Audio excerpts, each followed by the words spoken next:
And slam, and welcome to the jam. Come on and slam. Do you want some jam? This review is going to be brought to you by Smucker's Strawberry Jam. With a smooth texture and delicious taste, it makes a perfect sandwich every time. Oh, Smucker's. Smokers. Smokers. Smucker. Smuckers, lo mejor de la mermelada. All right, we get the point. Let's talk about Space Jam. 5, 4, 3, 2,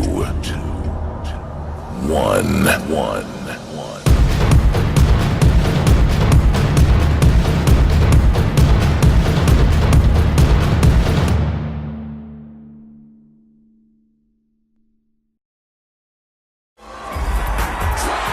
Space Jam, the 1996 film directed by Joe Pytka, whose direction of previous Nike commercials featuring the Looney Tunes and Michael Jordan got him the job to direct the movie adaptation of said commercials. It unites the Tunes and Michael against an intergalactic group of aliens, who are known as the Nerdlucks, who want to enslave them and use them as theme park attractions. That'd be weird. But with the help of MJ, they arrange a basketball game to defeat the Monstars once and for all. The film is rated PG for some mild cartoon language and is the highest grossing basketball movie of all time. Let's see if I remember how to do this. Okay, so watching this film again after so long, 21 years since its initial release, so I watched it when I was 5 years old when it first came out, and then I probably watched it a couple years later, so maybe like 10 years old. So I'm 26 now, so I want to say 16 years it's been since I last saw this movie. Watching it again now, I have major problems with this movie. It's stuff that really does get to me, but we'll get to that. But I want to get to the good things about Space Jam because I do have good memories with this movie. That's the thing that Space Jam gave me. So what happened was we went to the theater when it first originally came out, and my grandmother was in town, and we had to travel 40 to 45 minutes out of our regular theater zone. All the theaters were sold out. Space Jam was sold out completely in that area. We found a theater with a showtime that wasn't sold out, and it was exciting. I was just excited to see the Looney Tunes on screen, and all the posters of the Looney Tunes were just lined up on the wall. It was the original red and black, they were black silhouette Looney Tunes, and then the background, I think some of the Monstars were in it, but those were the original posters that I saw. I was really excited to go see this movie. So it was really just a movie that I saw, and I was like rooting for the Looney Tunes. Oh, cool, they're having a problem. They're going to solve it by playing basketball with Michael Jordan, defeat these Monstars. Okay. Didn't really think too much of it. The impact it had was huge. I went to a school in Cook County that had a lot of African American students, and a lot of the staff was also African American. It really hyped up the movie a little bit more. They would play the Seal song, Fly Like an Eagle. They would play the R. Kelly song, I Believe I Can Fly. They would play the Space Jam song at basketball games.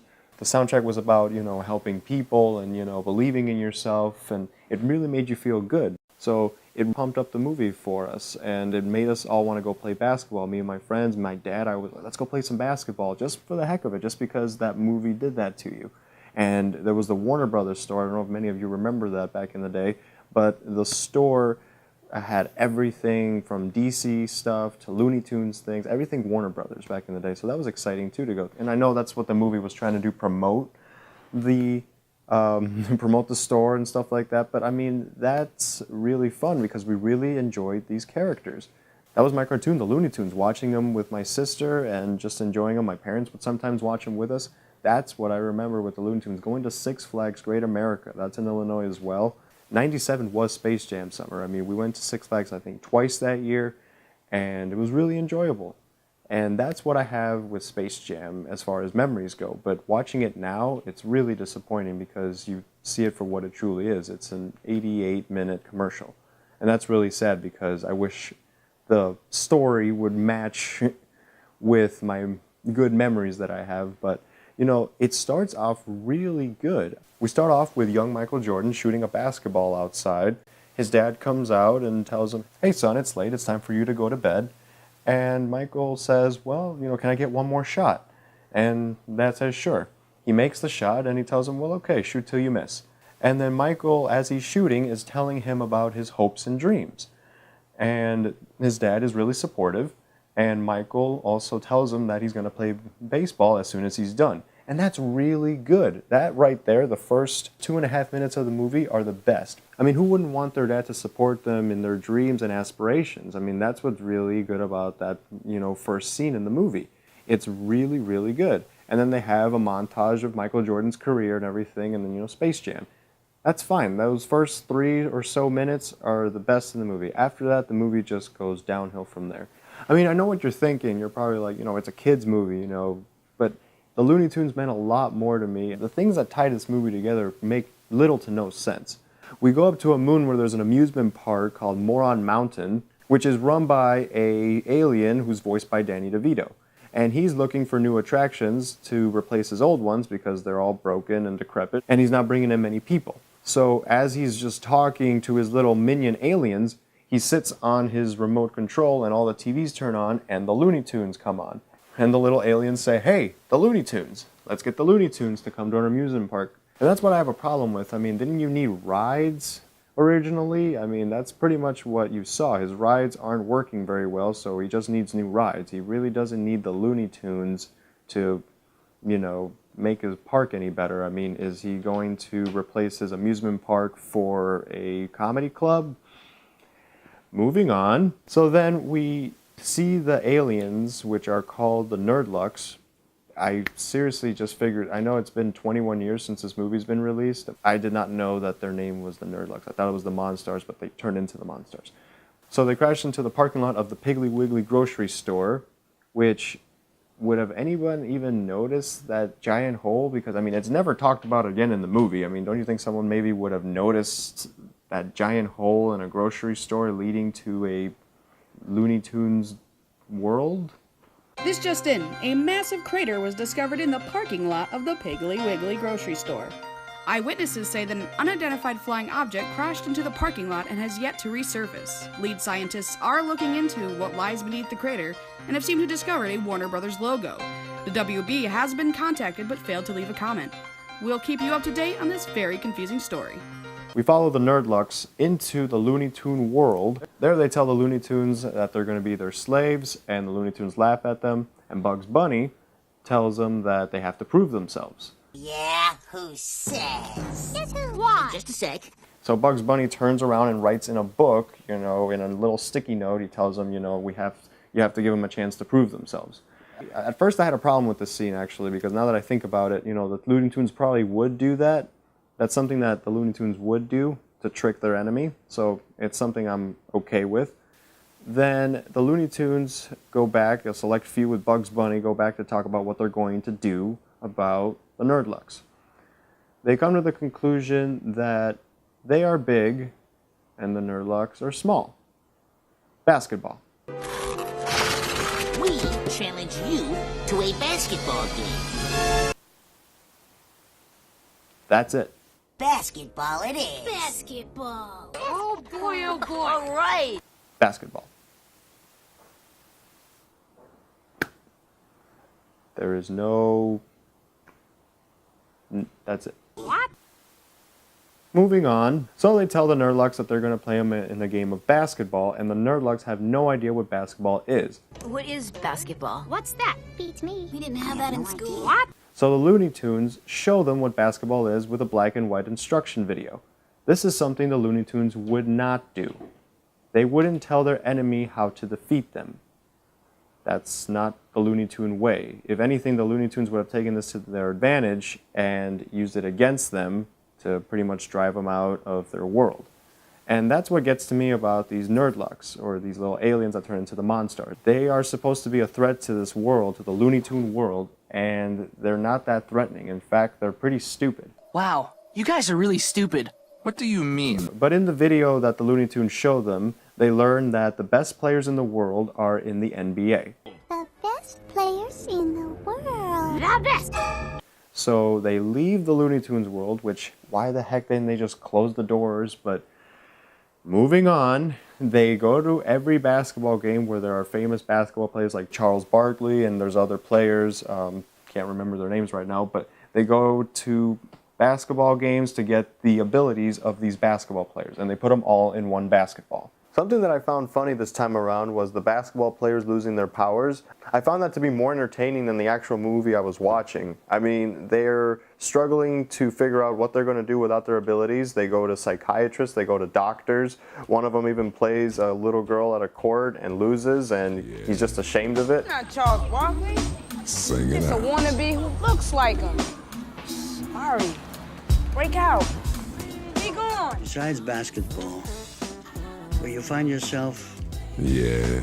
unable to perform, I've been MRI, EKG'd, X-rayed, laser beam. I promise I'll never swear again. I'll never get another technical.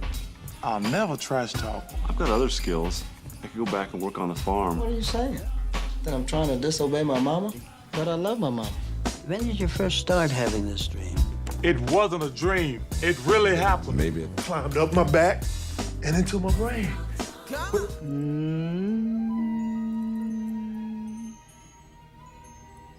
I see aliens. Little aliens from outer space. They force their way inside your bodies. They need your talent to win a basketball game against Bugs Bunny.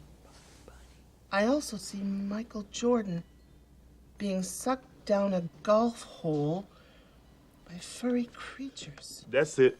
We're out of here.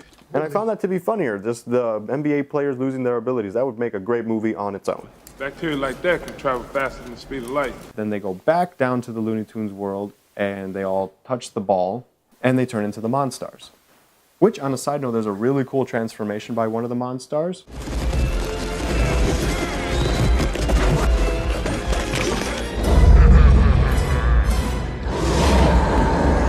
If they would use that in like the Hulk or Gargoyles or something like that, that would be really, really cool. But that's just a side note I thought I'd share with you guys. Moving on. So while all this is going on, Michael Jordan is retired from basketball. He's playing baseball, not very well, I might add. And also, when he gets captured by the Looney Tunes to go help them, he is playing golf with Bill Murray and Larry Bird. This doesn't make any sense to me. For one, there's another basketball player there in the golf course with him, so why does it have to specifically be Michael Jordan? He's retired from basketball and playing baseball. How do the Looney Tunes even know that he is retired from basketball? Yeah, I think we might need a little bit of help. It's almost like the Looney Tunes, knew more than they should or something, like, you're not a baseball player, Michael, you play basketball.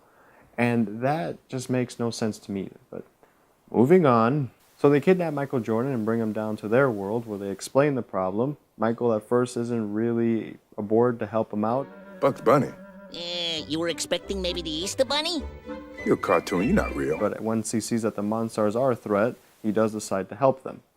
And then they go and get his uniform. They bring it back to him. He does a couple jump shots with the Fly Like an Eagle song.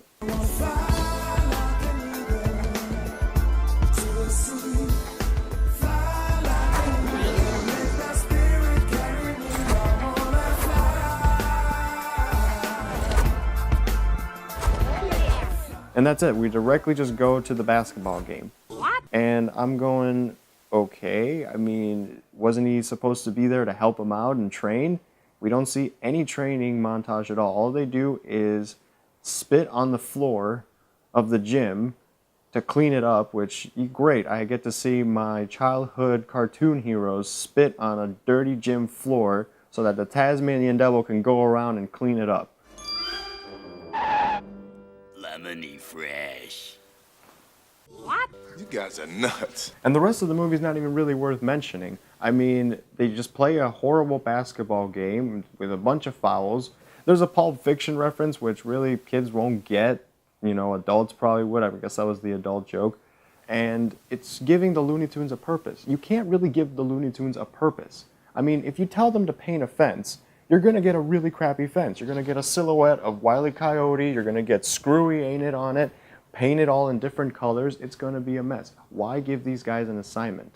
Even Chuck Jones, the creator of the Looney Tunes, said that none of these things really should have taken place. Bugs Bunny could have defeated the Monstars in one go. In the length of an episode, Bugs Bunny would have single-handedly defeated the Monstars. They weren't much of a threat.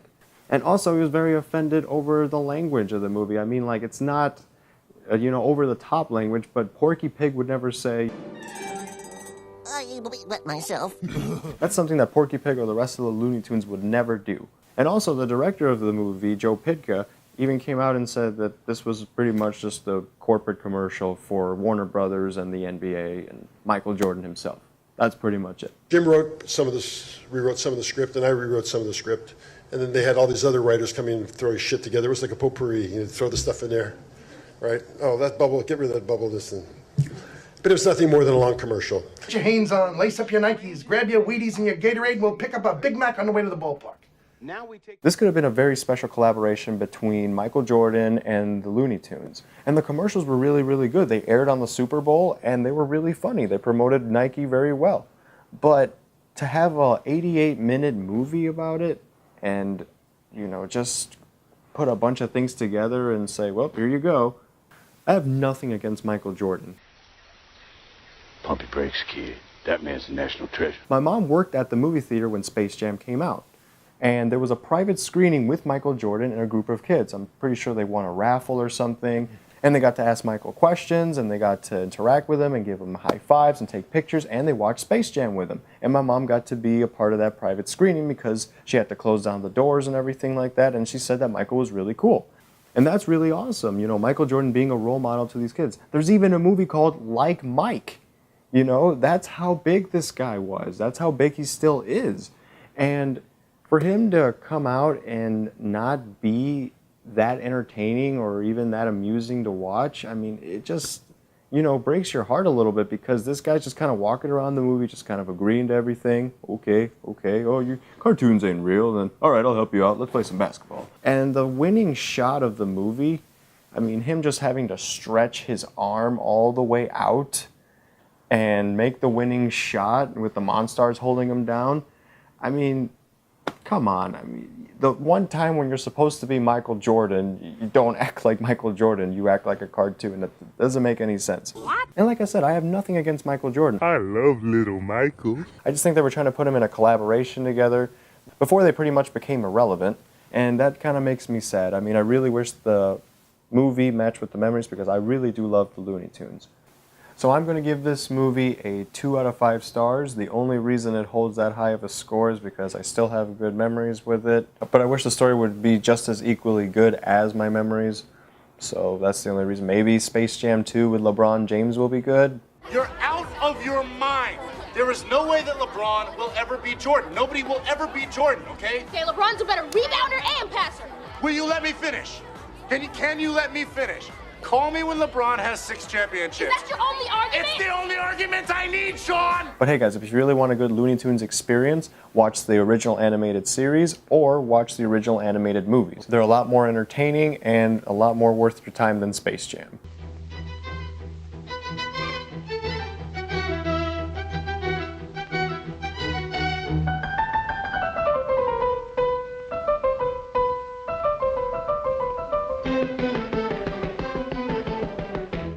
So Space Jam, did you like it? Did you hate it? Did you grow up with it? Did you just recently watch it? Let us know in the comments below what you think. And Space Jam, I do have to thank you for the memories, even though they weren't so sweet.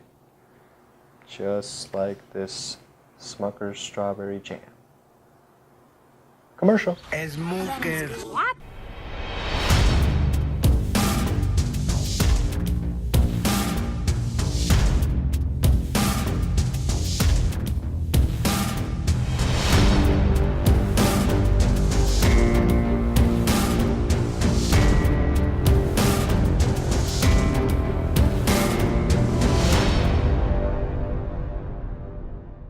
We gotta get new agents. We're getting screwed.